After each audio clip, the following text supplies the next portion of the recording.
అందరికీ హాయ్ అండి. Welcome to my channel. అయితే ఈరోజు మార్నింగ్ లేవగానే బయటకొచ్చి చూస్తుంటే చాలా వర్షంగా ఉందండి. ఇక్కడ మీరు గమనిస్తున్నారు కదా, చిన్న చిన్న చినుకులు పడుతున్నాయి.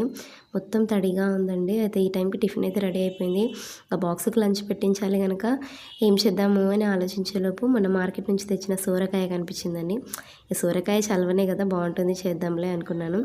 ఏదైనా పప్పు వేస్తే బాగుంటుంది కదా, ఊరికే సోరకాయ తినాలనిపించదని శనగపప్పు వేద్దాం అనుకున్నాను, కానీ సమయానికి పప్పు లేదు. ఆ పక్కన బాక్స్లో అండి మొన్న తెచ్చిన ఎండు రొయ్యలు అనేవి కనిపించాయి. సోరకాయ ప్లస్ ఎండు రొయ్యలు కూడా బాగుంటుంది కదా. మా మమ్మీ అయితే అది ఆ రెసిపీ అనేది చాలా బాగా చేస్తుందండి, చాలా టేస్టీగా ఉంటుంది. సో అది నేను కూడా ట్రై చేద్దాం అనుకున్నాను. అది నాతో పాటు మీరు కూడా వచ్చి చూసేయండి. మీకు కూడా ఈ రెసిపీ నచ్చితే కనుక ఇంట్లో చేసి కామెంట్ చేయండి ఎలా ఉందో. ఇలా నేను మీడియం సైజులో ఉన్న ఒక సోరకాయ తీసుకున్నానండి. ఆ సొరకాయ పైన అంతా పీల్ ఇలా తీసేసుకొని నీట్గా చేశాను. ఆ తర్వాత వాటిని చిన్న చిన్న ముక్కలుగా కట్ చేసుకుంటున్నాను. ఇలా చిన్న ముక్కలు చేస్తే కనుక కర్రీ అనేది తొందరగా ఉడుకుతుందండి, టేస్ట్ కూడా బాగుంటుంది. ఇలా ఈ రెసిపీలో వచ్చేసి ఒక ఆనియన్, ఒక టమాటో వేయచ్చు.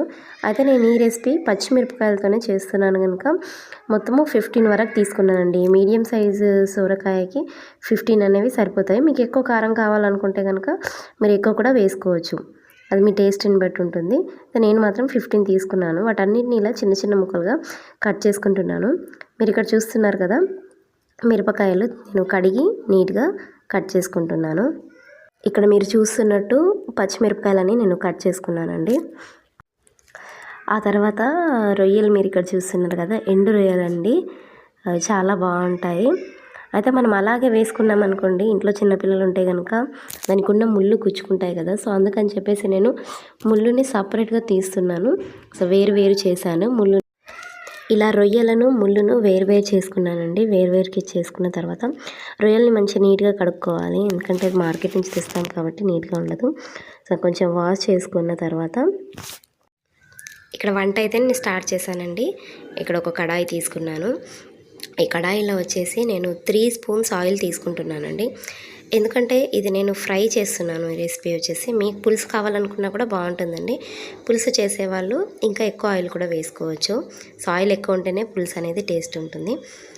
అయితే నేను ఇక్కడ కడాయి తీసుకున్నాను, దాంట్లో 3 స్పూన్స్ ఆయిల్ వేస్తున్నాను.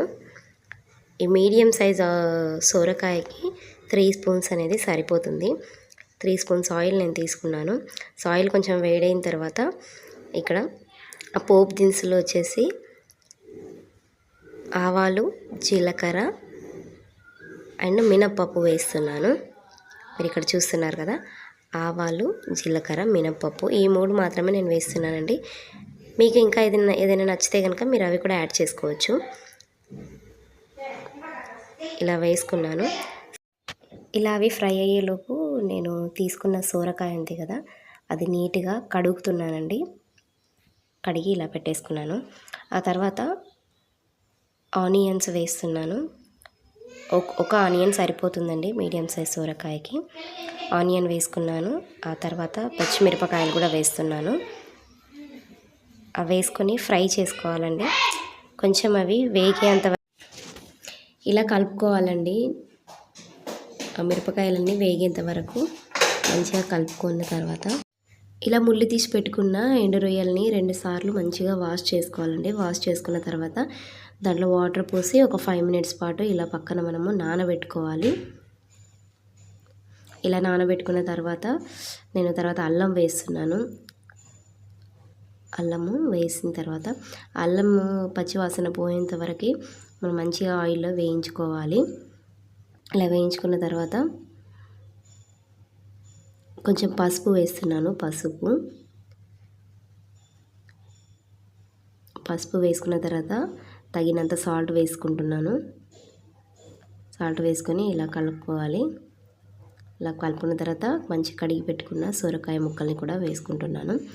సొరకాయ ముక్కల్ని వేసేసి మరోసారి కలిపి ఇలా మనం మూత పెట్టుకోవాలి. ఇలా నీట్గా మనము కలుపుకోవాలండి. ఇది చాలా బాగుంటుందండి టేస్ట్.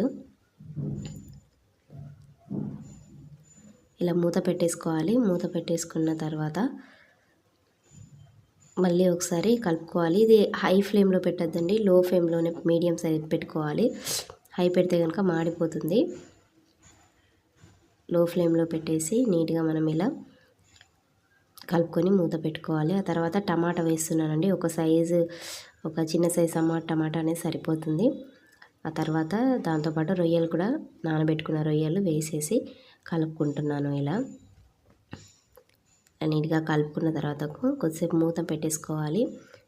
మళ్ళీ చెప్తున్నానండి, ఇది లో ఫ్లేమ్లోనే చేసుకోవాలి. ఇలా నీళ్ళు ఊరుతున్నాయి చూడండి సోరకాయలో చల్వ కనుక మనకి పక్కన నీళ్ళు కూడా ఉంటాయి. మనం సపరేట్గా వాటర్ పోసుకోవాల్సిన అవసరం అనేది ఉండదు. దాంతోనే సరిపోతుంది.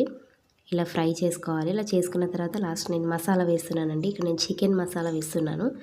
చికెన్ మసాలా వేస్తే చాలా బాగుంటుందండి టేస్ట్. కొంచెం చికెన్ మసాలా, ఆ తర్వాత గరం మసాలా కూడా వేస్తున్నాను. రొయ్యలు కదా, సో స్మెల్ రాకుండా మసాలా కూడా నేను వేసుకుంటున్నాను. అలా వేసుకొని మళ్ళీ ఒకసారి కలుపుకుంటున్నాను. తర్వాత కొత్తిమీర కట్ చేసుకోవాలండి. కొత్తిమీర నీట్గా కడుక్కొని ఇలా వాటర్లో కడుక్కున్న తర్వాత కొత్తిమీర కూడా చిన్నగా కట్ చేసుకొని ఇలా నేను వేసుకుంటున్నాను. కొత్తిమీర వేసుకున్న తర్వాత కూడా ఒకసారి ఇలా కలుపుకోవాలి. ఇలా పైన కలుపుకొని మూత పెట్టేసుకోవాలండి. అంతే అండి, ఈరోజు మన రెసిపీ రెడీ అయిపోయింది. టేస్ట్ ఎలా ఉందో చూద్దాము. మీరు ఇక్కడ చూస్తున్నారు కదా రొయ్య ఎంత బాగా ఉడికిపోయిందో. సొరకాయ ముక్కలు కూడా ఉడికాయి. ఇలా ఉడికిపోయిన తర్వాత నేను రైస్ కూడా పెట్టేశానండి. అలా రెండు గ్లాసులకి వాటర్ అయితే పోసుకున్నాను. సో రైస్ కూడా ఉడికిందండి. ఇప్పుడు మనం టేస్ట్ చూద్దాము. ఇలా ప్లేట్లో వేసుకున్నాను. చాలా బాగుందండి టేస్ట్ అయితే. కొంచెం సాల్ట్ తక్కువ అయిందండి, మీకు తగినంత మీరు వేసుకోవచ్చు. అంతే అండి ఈరోజు రెసిపీ. ఈ రెసిపీ కనుక మీకు నచ్చినట్లయితే మీరు కూడా ఇంట్లో ట్రై చేయండి. ఎలా ఉందో నాకు కామెంట్ చేయండి. మీకు ఏ రెసిపీ కావాలనుకుంటున్నారో అది కామెంట్ చేస్తే నేను ఆ రెసిపీ చేసి మీకు పెడతానండి. ఛానల్ని సపోర్ట్ చేయండి, సబ్స్క్రైబ్ చేసుకోండి. Thank you for watching.